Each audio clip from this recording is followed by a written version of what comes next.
Medio. Aku pernah baca kalau kita mau go faster, kita go alone. Tapi kalau kita mau go lebih jauh, kita harus go together. Itu aku setuju. Mungkin kayak kelihatan lebih lama dengan ngajarin orang atau nungguin orang atau harus mengakses pekerjaannya. Tapi kita bisa go together dan lebih jauh.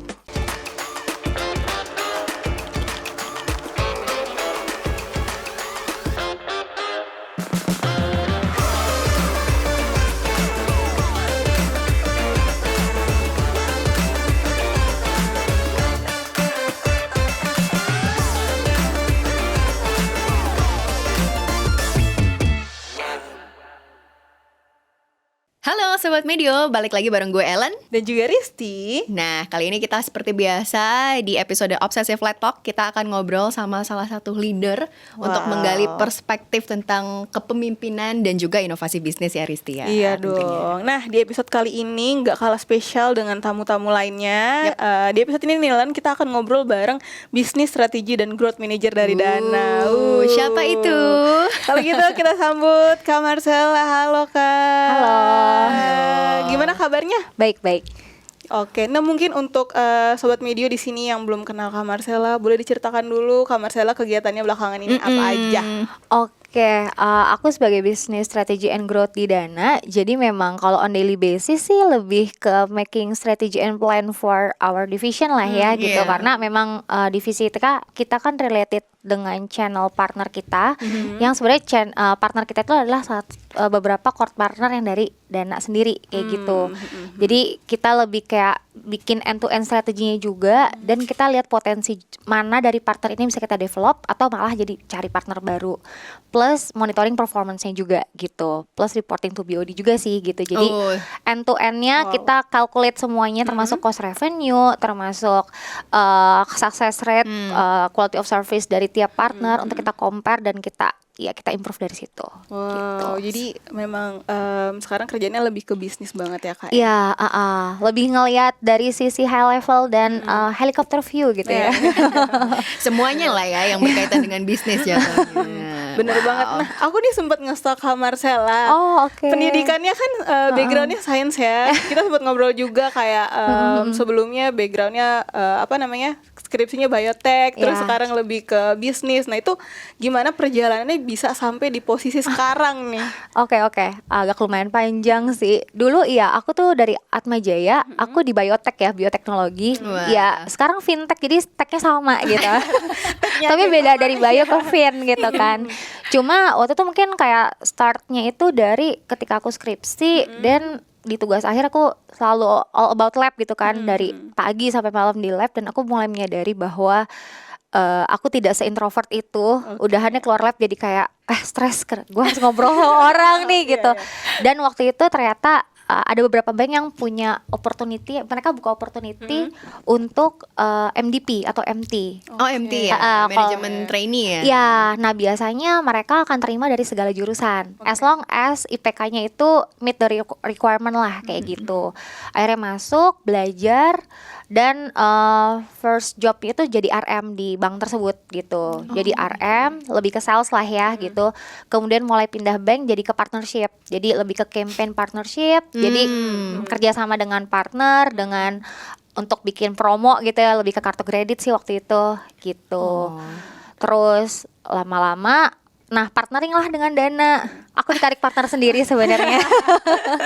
Gitu, dan ternyata kan emang role-nya masih masuk waktu itu. Ya udah kita coba gitu sih. Berarti dari setelah skripsi itu langsung pindah haluan juga ya ini ya, saat itu. Sebenarnya itu saat-saatnya kita harus mengenali diri kita sendiri ya. Karena kadang mungkin ketika di kuliah kita ini jurusan gue. Kadang kan ada orang yang kayak gue harus idealis banget nih sampai end of my career harus di sini. Tapi kan ternyata kita bisa switch karir juga. Lo harus tahu lo tuh emang suka di mana, itu emang cocok buat lo apa enggak, dan sebenarnya ya itu early buat self awareness-nya kita lah gitu. Oke. Nah, dari perjalanan yang panjang itu ya, mencari jati diri. Sampai akhirnya gak apa-apa, kita semua juga di sini kok. Masih setuju banget nih. Nah, dengan background yang berbeda sama apa yang sudah dijalani sekarang, sebenarnya gimana sih cara Kak Marcella sendiri untuk tetap curious gitu loh Oke. dalam perjalanan sekarang. Oke, setelah aku total perjalanan berapa tahun ya, lumayan lama ya. Nah, sebenarnya dari sini sebenarnya lesson learn buat aku adalah perubahan itu pasti. Kayak Iya. kitanya yang berubah, lingkungan kita berubah, itu pasti. Mau dari role kita berubah, company kita yang berubah, atau team member, team leader kita berubah, semua itu pasti gitu. Tapi menurut aku tuh yang penting adalah willingness kita, willing to adapt gitu. Iya. Jadi mau semuanya berubah, ya kalau kita mau adapt artinya kita mau belajar, kita mau keep True. up, mau catch Betul. up. Ya yang penting itu sih, jadi bisa keep up with the current condition kayak gitu. Tapi sekarang lagi tertarik dengan apa nih selain kerjaan di kantor? Mungkin lagi ada hobi-hobi Iya. tersendiri yang lagi di Kayaknya belum bisa ngurus hobi, soalnya masih ngurus anak. Jadi masih struggling, kecil ya ya. Jadi masih 1,5 tahun ya, jadi masih struggling between mom and working mom Working gitu. mom. Juggling between being a mom Iya. dan juga sebagai wanita karir Betul. ya. berarti ini anak pertama juga. Betul, anak pertama gitu. Semangat. Semoga nanti ya setelah ini ya sambil nyuri-nyuri waktu sedikit bisa Nah, melakukan. kemana ya gitu. Salah ya. Kalau kata anak-anak sekarang healing. Healingnya. True. Iya. Nah tadi mungkin aku mau bahas sedikit tadi Kak Marcella bilang juggling between being a mom dan juga sebagai wanita karir gitu. Tantangan terbesarnya apa nih Kak Marcella? Oke, tantangan terbesarnya lah sih lebih ke balancing waktunya ya. Karena dana, dan aku kan di Dana, dan Dana itu kan sebenarnya jadi startup lah gitu ya. Sebenarnya kalau not that corporate gitu kan. Jadi sebenarnya lumayan hustle culture gitu kan. Ya kalau lagi butuh ya tetap kayak anak mau tidur aku masih ngerjain apa, or masih meeting, itu masih kayak ini banget lah. Tapi ya syukurnya dibantu oleh lingkungan aku, dan sebenarnya yang aku thanks God banget, Dana kan juga masih implement WFH-nya juga masih lumayan banget, masih balance banget. Jadi ya aku tinggal balancing waktunya aja sih gitu. Oke. Kalau misalkan itu kan dari Kak Marcella sendiri ya. Kalau dalam memanage anggota timnya itu ada kesulitan atau tantangan nggak Kak? Oh, oke. Kalau sekarang kalau manage tim itu sebenarnya kesulitannya lebih ke misalnya kita punya tim, beberapa tim member, yang susah itu mungkin manage untuk ngebalancing merekanya ya. Oke. Jadi kan yang aku ngelihat itu yang lumayan ada gapnya jauh, biasanya karakter gap sama age gap biasanya. Betul. Jadi ngebalancing merekanya sih, dan aku harus kayak bawa diri aku ya mungkin kadang jadi lebih mature, kadang lebih agak-agak childish yang kita jadi ngomongin ya balancing lah ya, ngomongin kerjaan juga, daily life juga I kayak see. gitu. Jadi kita juga harus menyesuaikan diri. Nih kita sedang berhadapan sama anggota timnya yang mana? Betul. Gitu ya. Nah kebetulan di Dana, jadi kan kalau kita tahu misalnya secara general info, mungkin kita tahu yang sanguin, melankolis dan segala macam. Nah kalau di Dana tuh lebih di encourage kita ngebagi berdasarkan color personality, merah, kuning, biru dan hijau. Iya. Nah merah tuh yang tipikal target oriented, yang ambi, yang forceful banget gitu. Kalau kuning yang lebih cheerful, hijau yang lebih calm, yang lebih nggak enakan, biru tuh yang data driven gitu. Oke. Nah kita jadi di encourage untuk gimana lo menghadapi orang yang karakternya mungkin nyebrang banget nih sama lo. Seingatku tuh merah itu nyebrang banget ya sama kuning kalau nggak salah. Jadi kayak orang yang ambi banget ketemu orang yang sangat cheerful kayak gitu. Jadi lo harus kayak Lu kerja pemain nih. ya, jadi lo harus put your position itu in between kayak gitu. Nah itu di encourage banget juga di Dana. Jadi aku kebantu sih gitu dengan kayak gitu. Jadi ke tim aku kayak gitu. Dan kalau age gap ya aku keep up with the trend lah ya gitu. Jadi aku misalnya kayak suka lihat Twitter, suka lihat TikTok untuk kayak ngebawa bahasan itu untuk kayak sehari-hari dulu nih, buat bikin engage dulu nih sama gue gitu. Mengakrabkan diri ya. Betul, sama mereka ya. ya ada tren apa atau apa nanti kita ngobrol. Nah udah engage kan ngomongin kerjaan juga jadinya lebih gampang. Tim bondingnya juga. Tapi kalau misalkan dalam satu tim Kak Marcella ya, itu ada kayak ciri-ciri khusus nggak, kayak kan tadi tuh yang warna-warna misalkan ada warna merah, biru, Betul. kuning, hijau gitu, kayak Kak Marcella pengen ini punya anggota tim yang warnanya kebanyakan yang biru atau yang kuning gitu, atau ya itu nanti biar jadi perbedaan kita masing-masing aja gitu. Nah sebenarnya opsi yang kedua sih, karena sebenarnya yang opsi kedua itu kan jadi saling mewarnai ya. Iya. Dan jadi kita tiap anggota tim jadi ada strength dan weaknessnya masing-masing. Oh misalnya gue butuh data nih, kita butuh deep dive si data ini lebih dalam lagi lah, mungkin lebih ke si biru gitu. Atau aku ke kuning buat kayak gue butuh approach tim sebelah, ayo gue tarik gitu. Jadi bisa inilah ya membantu kita juga. Tapi tetap maksudnya meskipun mereka kuning banget atau mereka biru banget, aku tetap kayak pengen cross juga sih. Jangan sampai si kuning ini juga jadi nggak ngerti data sama sekali. Dia harus ada exposure ke arah situ juga. Sama dengan yang si data ini dia juga harus ada collaborate dengan other team untuk kayak mengasah kuningnya dia juga. Karena sebenarnya kan tiap kita punya empat-empatnya sebenarnya kan, cuma lebih major yang mana kayak gitu. Oke. Nah, tapi sebenarnya pengen tahu juga nih perjalanannya menjadi leader. Nah, itu tuh sebenarnya pada saat waktu itu mungkin diberi kepercayaan ya untuk nge-lead tim. How do you feel saat itu dan akhirnya sampai saat sekarang gitu? Jujur kalau di awal agak terbeban. Iya nggak sih? Terbeban karena artinya kan kita harus jadi a good example for them gitu kan. Artinya waktu itu aku ngerasa kayak apapun yang kulakukan itu harus perfect gitu buat mereka. Buat mereka ngelihat aku sebagai contoh. Tapi ternyata enggak juga loh. Aku pernah ada training leadership gitu. Sebenarnya ketika kita as a leader, kita sebenarnya bisa showing mereka apa ya bilangnya kayak promote healthy failure gitu loh. Maksudnya lebih kayak it's okay. Maksudnya lo salah nggak apa-apa, gue pun salah, itu manusiawi gitu loh. Jadi lebih ke balancing ke arah situ gitu ya. Jadi ketika udah training tersebut aku baru menyadari oh ternyata nggak perlu be that perfect gitu. Kita emang belajar sama-sama kayak gitu kan. Gitu. Dan itu mungkin pressure-nya sama yang kedua sebenarnya kok once jadi leader kan soft skill, hard skill kita dalam pekerjaan kita itu udah nggak terlalu ya. Yang lebih diutamakan malah skill untuk manage people-nya kayak managing people. Iya, managing people. Nah, ya kalau orang yang nggak terlalu people oriented kan pasti kayak aduh gue mending kerjain gue gitu. Daripada gue harus kayak ngajarin lagi atau gue kayak memantau pekerjaan kamu gitu kan. Kenalin satu-satu karakternya dan misalnya kita kayak pengen mengerjakan sesuatu yang let's say cepat atau apa kan kita artinya mesti nungguin mereka untuk kayak kerjain mereka in their own way. Kita assess lagi. Itu mungkin akan takes time dan takes more effort gitu kan. Tapi ya itu emang butuh ke arah situ gitu. Perjalanannya lah ya. Betul. Akhirnya learning by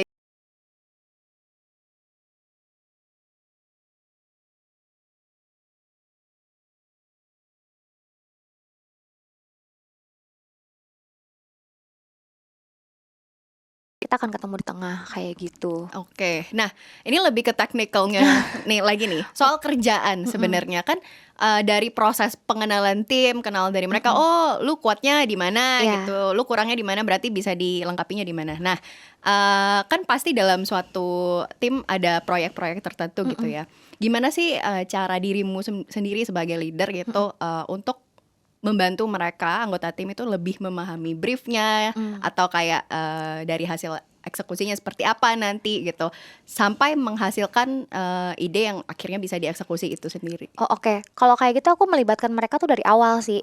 Jadi from the start mau ada project, lo idenya kayak apa, kita akan brainstorm bareng untuk nyamain frekuensi. Unless projectnya dari top down ya. Kalau top down mungkin aku lebih kayak menyamakan frekuensi untuk memberikan pengertian bahwa kenapa kita harus begini gitu. Tapi kalau memang project itu di-initiate oleh kita, mungkin kita lebih ke brainstorm bareng aja. Bukan aku yang kayak gue maunya begini-gini, tapi kayak yang gue pikir adalah begini. Menurut lo gimana? Ada input apa enggak? Nanti kita kerjain dari situ kayak gitu sih. Gitu. Ya prosesnya intinya membagi-bagi tugas dan kita diskusi dulu gitu. Betul, ya. Seperti apa? Karena kalau di Dana tuh emang kayak lebih ditekankan lebih ke two-way communication ya. Jadi nggak hanya kayak bukan kamu as a manager tapi kamu as a leader. Kalau as a leader kan sebenarnya kan kita as a teacher and as a learner juga ya nggak sih. Jadi sebenarnya lebih kayak discuss bareng aja kayak gitu.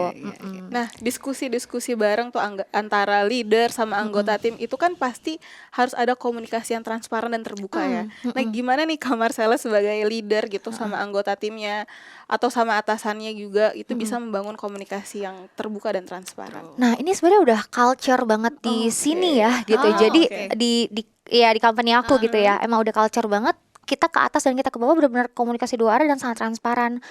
Atau misalnya kayak aku ke head aku, dia lagi gimana tuh kayak mas gue gak suka ini deh cara yang begini, kita bisa kayak terang-terang kayak gitu. Sama tim memberku ke aku pun begitu. Kayak Ci kok lo mikirnya kayak gini, gue ngerasa ini gak make sense deh gini-gini, maksudnya bisa sebelak-belakan itu gitu loh. Jadi emang udah culture sih ya Iya. gitu. Jadi sebenarnya enak juga sih dengan kayak gitu. Jadi nggak perlu yang diasah gimana, udah muncul aja gitu.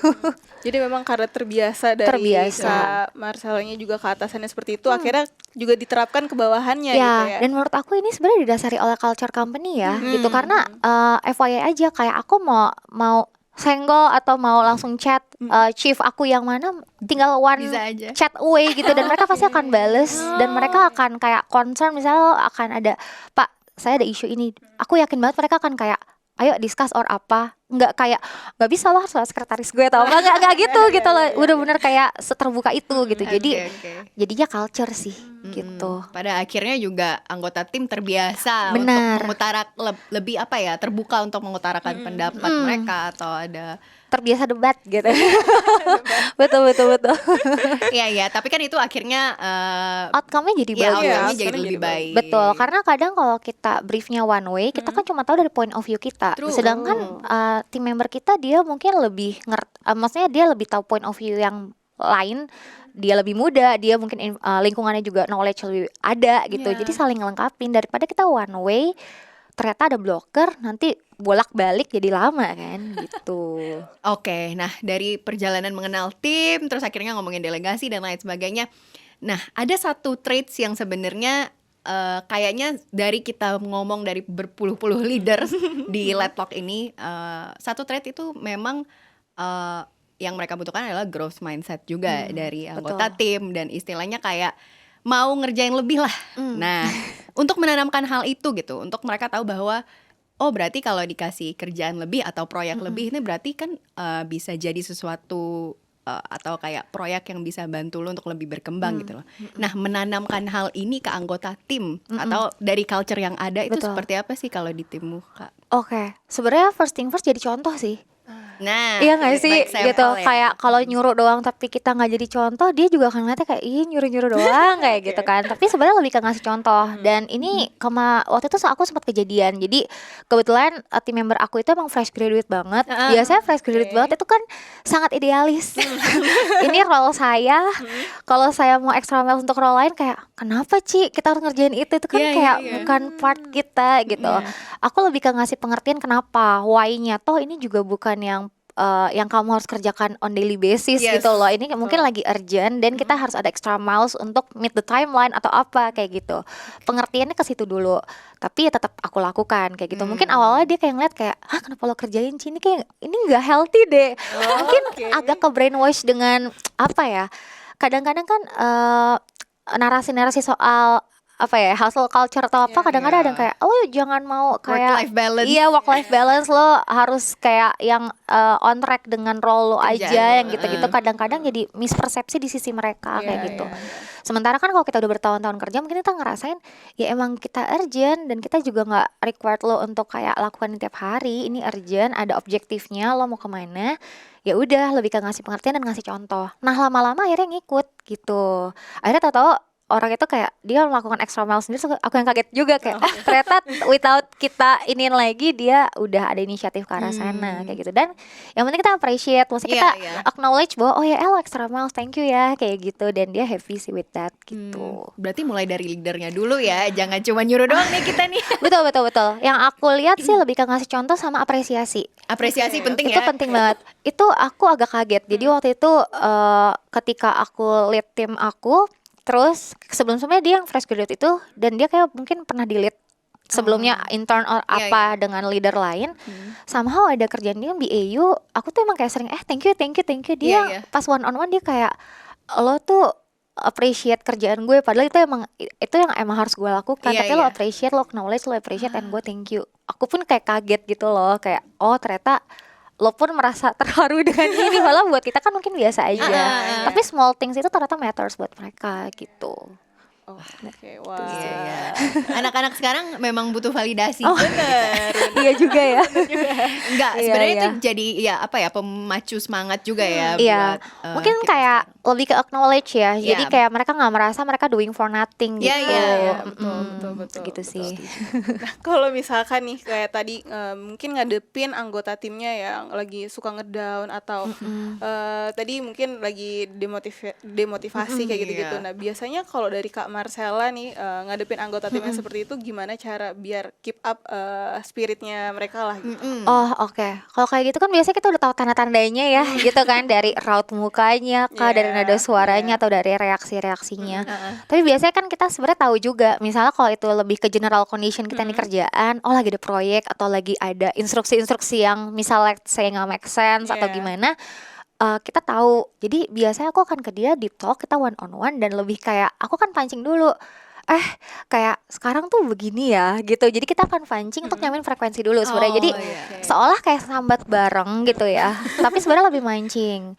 Ketika dia udah spill, karena gini, kalau aku bawa ke dia, kok gue ngeliat lo kayak gini, kenapa gitu. Dia kan ngeliat kita di posisi dia berseberangan. Iya. Kita put empati dulu lah gitu kan. Kita ya mungkin kita juga feel the same way, kita juga nyamain dulu frekuensi kita. Nah udahannya mulai narik dia ke arah yang netral. Let's say, oh lo tau-tau untuk satu project lo dibutuhkan sekian banyak projection gitu. Mungkin awalnya kita kayak capek banget ya, ini banyak banget point of view mesti dilihat. Tapi mungkin lama-lama narik ke tapi mungkin let's say shareholder kita atau mungkin BOD kita memang butuh beberapa point of view untuk consider bla bla bla. Baru ditarik ke arah yang lebih netral. Hopefully bisa ditarik ke arah yang positif. Tapi menurut aku untuk nyampe ke netral pun udah lumayan banget kayak gitu kan. Karena dari demot kan gitu. Gitu sih biasa, jadi kayak nyambat bareng baru kita tarik ke arah yang netral gitu. Makanya intinya kenal dulu ya sama anggota timnya. tim. Betul, akrapin dulu gitu. Kamu siap menjelajahi dunia monster yang penuh petualangan? Ala akan mengungkap rahasia dunia monster yang penuh misteri. Dengarkan petualangan Ala dan dunia monster di podcast Dongeng Pilihan Orang Tua. Kita akan ngobrolin mengenai determination by delegation. Karena kami percaya bahwa leader itu selalu punya fokus dan selalu punya tujuan, dan itu tidak akan tercapai tanpa bantuan dari timnya gitu. Jadi topik yang kedua ini kita akan banyak ngobrolin mengenai determination dan gimana Marcella mengempower timnya untuk reach your objective gitu. Nah, sebenarnya sebelum gua ngobrol jauh mengenai itu, sebenarnya value penting yang harus dimiliki seorang leader versi Marcella tuh apa sih? Versi aku ya. Iya. First thing first, empathy sih. Empathy, oke. Itu udah first thing first dan core dari semuanya ya. Jadi mau dari sisi personal atau profesional, kayak put empathy first, baru nanti akan ngarah ke semuanya lah. Nanti kita dari itu kita bisa kayak put priority kita kayak gimana, atau kita relationship kita ke team member kayak gimana, kayak gitu. Akan berkembangnya ke arah sana. Ada gitu. kasus contoh menarik gak yang bisa lo ceritain dari pengalaman lo megang tim? Oke, jadi kalau dari empathy sendiri sebenarnya kan aku tahu ya, maksudnya dulu tuh tipe leader kayak gimana yang aku suka dan aku nggak suka kayak gitu. Yang terlalu mikro atau terlalu makro tuh aku nggak suka kayak gitu. Nah itu yang aku put juga ke tim aku. Maksudnya aku tahu empathy aku, maksudnya aku tahu dia pasti nggak suka nih digituin gitu. Jadi aku put empathy first dulu. Oh kalau gue kasih brief yang kayak gini dengan cara kayak gini, mungkin dia nggak suka. Mungkin aku akan cari cara lain kayak gitu. Atau misalnya loadnya lagi banyak banget nih dengan priority yang bermacam-macam, mungkin kita akan kayak kita ngobrol bareng, duduk bareng, terus blocker lo di mana, kita akan kelarin bareng kayak gitu. Atau kayak butuh support other team atau gimana for that. Karena kan mungkin ada tipe leader yang kayak gue nggak mau tahu makro banget gitu ya. Pokoknya lo beresin gitu, gue nggak mau tahu belakang gimana, ada blocker kayak apa. Nah menurut aku itu kan nggak put empathy first gitu. I see. Oh jadi empathy bikin lo menjadi terbuka ruang untuk diskusi dan kemudian mencari solusinya sama-sama gitu ya. Alright. Nah di saat determinasi dan keinginan lu untuk mencapai objektif itu kan sebetulnya pasti ada bangun trust dengan tim gitu ya. How do you build your trust? Oke. Jadi memang bangun build trustnya sendiri memang tadi ya empathy juga, dan sebenarnya lebih ke personalnya kita sih. Jadi lebih ke mengakrabkan diri dulu on daily personal life lah ya. Tapi nggak so akrab juga, tergantung seberapa dia open juga gitu. Jadi kalau bahkan ada tim aku yang kita kayak jadi belanja tas bareng, atau kita hunting traveling bareng, atau kayak gimana, bahkan kita war konser tiket bareng kayak gitu, bisa sampai kayak gitu. Atau misalnya kalau dia udah open, kita juga curcol bareng terkait dengan pribadinya dia atau gimana, personal issue atau gimana, se-opennya dia. Tapi kalau enggak, aku juga gak akan paksa. Tapi dari obrolan yang sehari-hari itu mulai leads juga ke pekerjaan karena kan dia mulai ada trust. Ya. Tapi itu yang pertama. Tapi kalau dari sisi profesional sebenarnya trustnya itu lebih ke kita mau dengerin dia. Balik lagi to way of communication ya gitu. Jadi dia kasih feedback apa kita akan dengerin, nggak cuma kayak di cut dan maunya brief aku doang nih dikerjain, enggak kayak gitu. Dari situ mulai memupuk bahwa oh ya tiap aku sounding something ya aku didengarkan kayak gitu kan. Jadi Oke. build trust pelan-pelan akhirnya sekarang tuh frekuensi malah udah sama. Belum ngomongnya dia udah tahu kita mau ngapain kayak gitu. Oke. Heeh. Ya. Berarti tapi challenge terberatnya apa? Itu kan if all scenarios done well gitu ya. Tapi challenge-nya apa yang pernah lo temuin dalam bangun Challenge trust? paling berat sebenarnya tadi ya kalau misalkan karakternya tuh berseberangannya jauh banget kayak gitu. Jadi atau idealismenya tuh berbeda banget atau yang kayak tadi aku bilang mungkin impact dari age gap atau kayak gimana Iya. juga. Jadi perspektifnya beda. Mungkin yang aku lebih kayak it's okay kalau kita melakukan ini tapi for him or for her enggak kayak gitu. Jadi nyamain di tengah sih gitu. Tengah ya. Mm-mm. Ada nggak traits yang absolutely you cannot tolerate gitu, yang sebetulnya jadi mempengaruhi rasa lo ingin bangun percaya sama dia? Kalau so far enggak ya, karena Nggak kalau ada ya? misalkan ada nyimpang dikit, misalnya gini, kita kayak bersikap kayak terlalu baik atau terlalu friendly kan kadang-kadang jadinya Bablas agak gitu ya? bablas Iya. gitu. Nah kalau udah kayak gitu mungkin lebih ke one on one kok, gue ngerasa lo begini ya. Nah Oke. akhirnya jadi mulai back on track lagi. Tapi kayak small changesnya kita harus notice, jangan sampai kayak ditumpuk-tumpuk nanti baru kayak di belakang. Kalau jadi berubah total padahal Iya, sebenarnya iya. kita udah notice dari awal I gitu. see. Dan emang kalau di kita kan culture-nya sering banget one on one gitu kan. Jadi ya udah any small changes atau any blocker, any issue Iya. kita akan selalu ngomongin di situ I see. gitu. Alright. Nah, situasi apa sih yang bisa mempengaruhi your willpower saat berusaha untuk mencapai target atau goals tertentu? Kan lo growth manager ya. Iya. Ada target nih, pasti lo work under a lot of pressure on target gitu. Iya. Sebenarnya yang impacting itu sebenarnya mungkin dari sisi environment ya. Karena balik lagi culture startup ini kan fast paced environment Oke. ya. Jadi atau kadang ada instruksi top down yang kayak tahu-tahu mendadak atau yang tahu-tahu mendadak urgent Iya, atau iya. gimana kayak gitu. Itu yang Deadline-nya bikin kemarin kayak gitu ya. kan gimana? Deadline-nya kemarin. Iya misalnya iya juga udah lewat nih Iya, gitu udah kan. lewat. Iya kayak harus dikerjain sekarang gitu. Heeh. Kadang kan mendistract kita kan. Jadi lama-lama mungkin karena distractionnya banyak, jadi kayak willpower yang jadi kayak yang harusnya fokus di sini, jadi kayak ke distract dan keganggu-ganggu. Akhirnya jadi kayak mau kerjaan yang mana karena semuanya jadi urgent misalnya kayak gitu. Jadi kayak mungkin bikin sedikit demot atau gimana tuh gara-gara itu gitu. And how do you cope with that? Ya self motivating. Motivating, oke.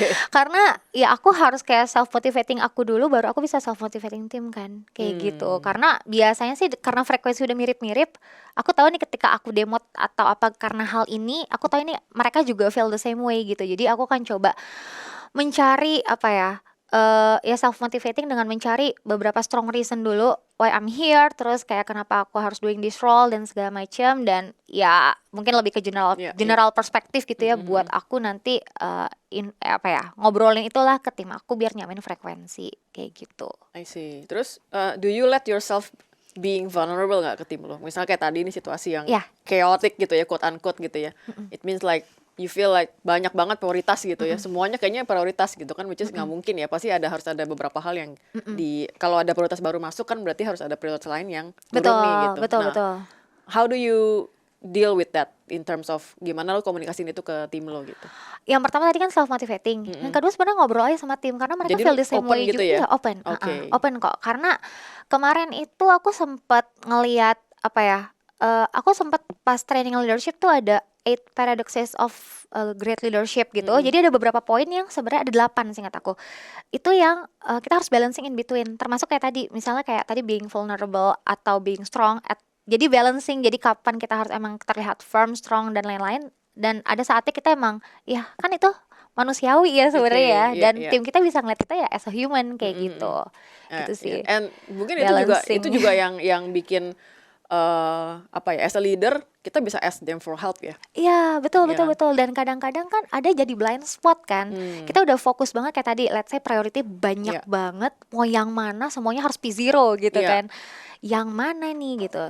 tim member aku malah bisa yang kayak bisa jadi ada another point of view yang mungkin aku biasanya fokusnya di business value, di see. apa gitu. Dia mungkin bisa dari perspektif lain. Sebenarnya bisa jadi or Oh, help gitu kan iya, sebenarnya iya, kan iya. Yeah, gitu. that's also very good sih. Jadi dia bisa ngasih lihat hal yang lebih objektif karena mungkin Betul. kitanya sebagai leader Terperangkap nih gitu. kitanya udah terlalu emosional melihatnya, aduh banyak banget gitu, chaos Panik gitu kan. Iya, iya, Oh, jadi iya. mereka bisa menjadi salah satu objektif evaluator ya, Bisa. menilai memberikan perspektif yang input, baru ya. betul. Oke. Karena kadang-kadang kita as leader kita yang kejebak di meeting ini misalnya, Iya, iya, mereka I mungkin nggak ke see. involve, jadi mereka ngelihatnya dari point of view luar lah kayak Iya. gitu, dan mungkin itu malah yang membantu kayak gitu. Kenapa nggak ngelihat dari perspektif yang ini ya, other than business value, let's say. Oke. Oh iya gitu, itu something yang bisa kita consider juga Ya, gitu. dan itu jadi motivating buat lo juga ya. Mm. Oke. Nah, dalam hal delegasi untuk mencapai objektif lo itu sebetulnya apa sih yang harus dilakukan dan harus dihindari nih sebagai seorang leader nih? Kalau dihindari dan harus dilakukan Do's and sebenarnya, don'ts-nya lah. ya do-nya ya pasti harus trust ya. Oke. Kalau don't-nya sebenarnya kita ngebaginya ini aja sih, kan suka ada ini kan separation leader and as manager, yang kita lakukan as a leadernya aja sih, jangan as a manager. Jadi kalau dibagi tuh misalnya kayak manager itu dia hanya drive team, tapi kalau misalkan si leader ini dia coach team kayak gitu. Terus kalau manager itu mungkin lebih ke nyuruh brief atau segala macam, kalau yang si leader itu lebih ke ngediscuss kayak gitu dan lebih put trust kayak gitu sih. Jadi do-nya sih first thing first lebih ke trust-nya dulu ya, Trust-nya gitu dulu kan. ya. Itu paling susah sih. Don-nya menurut aku ya, kalau don-nya itu mungkin kalau untuk awal-awal jadi manajer adalah delegate sih. Hard to delegate task Iya. ke your team gitu, karena mungkin biasanya ngerjain sendiri, atau sebenarnya udah tahu, oh disuruh apa gue udah tahu nih ujungnya bakal Kayak gue kemana. lebih cepet nih ngerjainnya Gue daripada lebih lo nih. cepet kalau gue kerjain kayak gue sejam, kalau gue nyuruh orang kayak gue 3 hari kayak Asik, gitu. iya, iya. Tapi kan kita harus make them grow kan gitu. Jadi itu sih.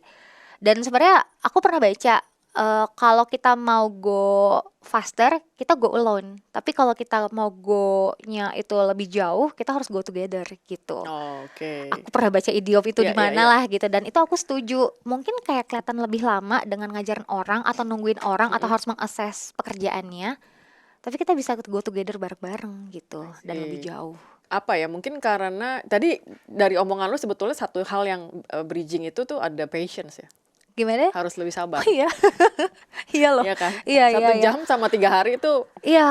it means kan berarti kita harus bisa manage deadline juga lebih baik ya. Oh, Iya. kalau kita yang ngerjain nih 2 jam kelar nih. Tapi kalau Betul. dia berarti gue harus mundurin deadline lebih Iya. cepat, lebih sedikit lebih jauh, Iya, lebih jauh. dibandingin deadline aslinya. Betul. Gitu. Kayak kita harus manage timeline jadinya Mm, gitu kan. Betul betul. Dan tahu kapan harus ngasih stressor. Kapan nih gue harus minta update Betul. sama lo dan segala macem ya. Iya, ya Jadi previewnya dulu mana nih, Iya, preview previewnya ya, iya, kerangka hitungan lo dulu mana nih, sesuai nggak sama ekspektasi kita. Iya. Kadang kan in between kayak masih harus diubah-ubah lagi kayak gitu. Betul. Iya sih. Nah, tadi lu sempat ngomong di sesi pertama soal promoting healthy failure ya. Ada contoh menarik nggak dari situ? Misalnya pernah megang team member yang dia fail or do mistakes yang lumayan huge gitu ya. Terus kemudian lu guide, lu coaching as a leader, dan kemudian dia bisa excel to optimize Oh, dia waktu punya itu performance. pernah ada tapi nggak fatal sih. Waktu itu emang Oke. dia ada failure-nya itu kalau nggak salah kirim report ke partner, tapi Oh. ya fatal-fatal enggak kayak Oke. gitu kan. Jadi yang aku demonstrate lebih ke kita bareng-bareng aja hadapin itu partner. Aku kasih contohnya juga harus bagaimana, dan dia juga say sorry, dan dia be responsible of that Oh, gitu oke. kan. Tapi sebenarnya ya udahannya lebih kayak udah ini evaluasi buat kita kayak gitu kan. Dan sebenarnya kan itu sebenarnya salah aku juga. Oh, Aku kan as leader Ya, kan, true. maksudnya harusnya aku juga mengetahui apa yang dia kerjakan gitu. Jadi kalau dia salah sebenarnya tanggung jawab aku juga kayak gitu. Jadi ya sebenarnya kita salah bareng gitu. Iya, Cuma iya. ya udah going forward ya kita jangan lakukan ini lagi kayak gitu. oke. That's a Dan- good self awareness. Dan sama kalau misalkan aku melakukan salah, aku kan kayak jujur, guys sorry deh, kayak gue salah brief deh. Sorry yuk Oke. kita kerjain bareng ya sekarang kayak gitu. Tapi ya kita langsung kayak fixing right away gitu kan. I see. Gitu. Alright. Ya, karena failure itu pasti terjadi sih ya. Tinggal gimana kita dealingnya wisely Ya ya. nggak sih, dan itu Betul. manusiawi Iya, gitu. manusiawi. Dan sebenarnya tim kita kan bakal jadi belajar. Oke, lo salah, tapi nextnya lo ngapain? Lo lempar itu ke orang, tai chi-in, atau lo Ya, akan tai chi, responsif, tai oke. chi gitu kan? Apa lo responsibel? Kalau kita Heeh. responsibel kan sebenarnya kita juga jadi good example gitu Iya, kan for iya. them gitu. Betul, betul. Itu ternyata cukup sulit ya. Nggak semua orang bisa communicate, misalnya bottleneck ataupun blockers gitu. Iya. Sometimes ya they just, ya udahlah gue telat sehari selama manajer gue nggak ngecek, ya udahlah gitu. Iya. Taunya pas dicek ketahuan semua dosanya, baru ketahuan Betul. nih kayak gitu. Nah, sebenarnya tuh trust yang lumayan tinggi itu outcome-nya adalah tadi tim member kita salah, dia nggak nutupin dari kita, dia malah ke kita. Iya, Kayak, iya. gue melakukan kesalahan gimana ya gitu. Betul, betul. Nah itu menurut aku itu udah level of trust yang udah lumayan tinggi Iya, lah ya, iya. karena dia nggak nutupin dari kita gitu kan, karena dia tahu kita akan bantu dia, kita akan backup dia. Ya di belakang kita belajar bareng ya udah, tapi ya ke partner kan bareng kayak gitu. Betul. Pertanyaan menjelang terakhir nih, what's the joy of being a leader buat Marcella setelah perjalanan dari ya berbagai bank lah ya? Iya. Sebenarnya ngeliat tim member kita atau ex team member kita jadi lebih shine and bright Oke. gitu ya, maksudnya jadi lebih Champagne confetti ya, jadi lebih pinter, Oke. lebih bisa excel di positionnya dia. Itu sebenarnya joy sih for us, karena ya itu pasti kontribusi dari dia sendiri pasti, Iya, tapi kan betul. mungkin kita sebagai leader ada part of contribution yang bisa bikin dia seperti itu juga, mensupport dia lah Iya, kayak iya. gitu. Artinya ya mungkin ya lumayan berhasil kayak Iya, gitu iya. kan gitu. Atau misalnya dia ngeliat point of view kita lumayan bener buat jadi bener buat dia, dan dia akhirnya menggunakan frekuensi yang sama atau I see. ya baseline thinking yang sama. Aku jadi kayak ngerasa, oh ternyata lo trust juga nih dengan apa yang gue pikirkan, kerangka pikir gue atau segala macam kayak gitu. Oke, jadi creating another leader ya. Iya, sebetulnya ya. betul. Alright, nah mungkin terakhir nih buat apa aspiring leaders gitu atau first line managers, mungkin tips dari Marcella apa nih buat mereka yang masih Gen Z muda-muda nih yang harus on top jadi leader gitu ya, apa tips yang bisa lo share gitu? Balancing ya, empati dan balancing. Empati Dan dan mungkin balancing. boleh tuh dibuka yang si bukunya aku bilang itu 8 Paradoxes of Great Leadership, karena itu benar-benar dibikin 8 poin itu harus balance. Tadi kita sebagai as a teacher and as a learner. Terus kita sebagai orang yang memang punya high standard tapi juga pemaaf gitu. Oke. Jadi kita harus balancing. Nah, yang lainnya sebenarnya poinnya aku rada lupa, tapi sebenarnya itu kayak good point banget, karena balik lagi kita nggak bisa kayak di satu standar tertentu, kita harus balancing karena kan tim kita juga karakternya beda, kondisi juga beda-beda kayak gitu. Fleksibel lah ya gitu. Oke. Ya. Mengingat Gen Z ini kan identik dengan dikit-dikit mental health lah, dikit-dikit apalah ya. Jadi ya empathy itu malah jadi hal yang justru harus diasah, dan mungkin tadi kalau dari pembicaraan kita tuh yang menarik tadi self awareness yang perlu diasah ya. Iya, betul. Kayak tahu kapan lu harus creating boundaries untuk tahu Ya. their personals, ya bangun trust tentu dari kita personals juga one thing, tapi kita juga perlu tahu batas gitu dari jadi Betul. leader sama team members, kita harus tahu cerita mereka sejauh mana. Jangan sampai bablas lah Jangan sampai intinya. bablas ya. Betul. Alright, good. Thank you banget Marcella for coming Thank to you. Let's Talk Obsessive. Ceritanya sangat inspiring. Semoga Sobat Medio bisa belajar banyak juga dari kisah Marcella. Dan for you aspiring leaders, banyak sekali pesan-pesan yang bisa dipelajari dari Marcella, dan semoga semua itu bisa menjadi bekal buat kamu untuk bisa jadi leader yang lebih baik. Nah, jangan lupa follow dan subscribe podcast Obsesif di Noise dan Spotify dan juga YouTube untuk insight-insight menarik lainnya bersama para leaders dari berbagai industri. See you on the next episode. Thank you, see you. Bye.